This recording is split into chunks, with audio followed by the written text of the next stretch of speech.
세상은 그들이 말하는 위대한 리셋으로 우리를 죽이려 하고 있습니다. 수많은 사람들이 이 엄청난 용의 입에서 나오는 홍수에 떠내려갈 것입니다. 이러한 모든 것을 허락한 하나님께서는 우리에게 무엇을 원하실까요? 이 홍수에 떠내려가길 원하실까요? 아니면 이 악한 홍수에 맞서 싸우시길 원하실까요? 싸우길 원하신다면 어떻게 싸워야 합니까? 그 정답은 이미 말씀에 기록되어 있습니다. 블레셋 군대와 거인 골리앗의 이스라엘 군대로부터 사울 왕까지 그 누구도 싸우지 못하고 떨고 있었습니다. 이때 소년 다윗은 어떠한 말을 하고 그 전쟁터로 나아갔습니까? 사무엘상 17장 45절 말씀입니다. 다윗이 블레셋 사람에게 이르되 너는 칼과 창과 단창으로 내게 나아오거니와 나는 만군의 여호와의 이름 곧 내가 모욕하는 이스라엘 군대의 하나님의 이름으로 내게 나아가노라. 다윗은 만군의 여호와의 이름으로 이스라엘 군대의 하나님의 이름으로 나아간다고 선포하고 나아갔습니다. 금신상에 절하라고 한 바벨론에서 사드락과 메삭과 아벳느고는 또 어떠했습니까? 다니엘 3장 15절에서 18절 말씀입니다.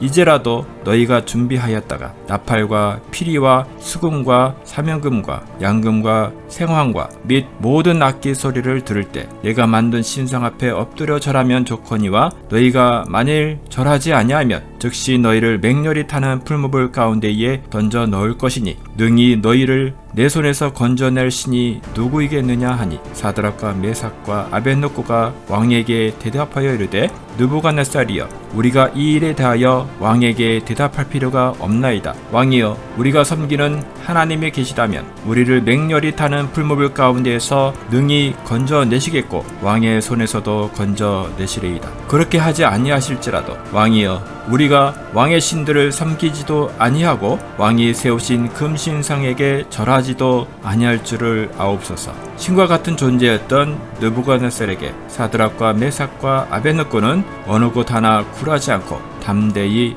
왕에게 말했습니다. 왕의 이름을 부를 때의 모습은 마치 더 큰 권위를 가진 자의 모습처럼 느부갓네살이여 라며 불렀고 대답할 필요가 없다며 딱 잘라 말하고 있습니다. 이러한 것이 하나님의 사람의 모습인 것입니다. 우리는 세상에 속한 자들이 아닙니다.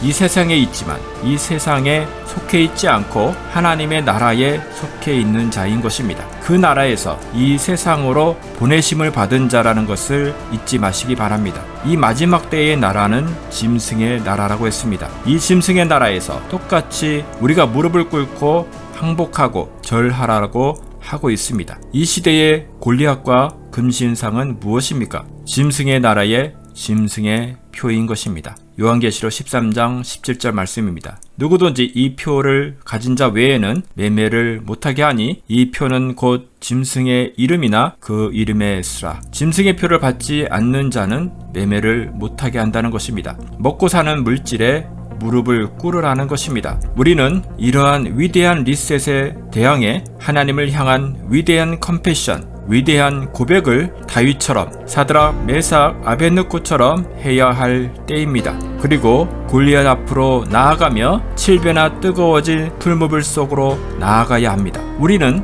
위대한 고백을 하나님께 드려야 합니다. 그 고백은 하나님을 사랑하고 하나님을 신뢰하면서 나오는 것입니다. 그러할 때에 우리를 둘러싼 환경이 우리를 결코 죽일 수 없는 것입니다. 7배나 더 뜨거워진 풀무불이 우리를 죽일 수 없음을 깨달아야 합니다. 당장 직장을 잃고 사업에 실패하고 돈이 없고 모든 것을 다 잃었을지라도 그 환경이 결코 우리를 죽이지 못하는 것입니다. 왜 그러합니까? 우리는 이 짐승의 나라에 속하지 않았기 때문입니다. 우리의 신분은 위대한 하나님의 나라에 속한 하나님의 백성이기 때문입니다. 제가 울면서 하나님께 고백한 기도가 있습니다. 하나님, 저는 돈이 없어요.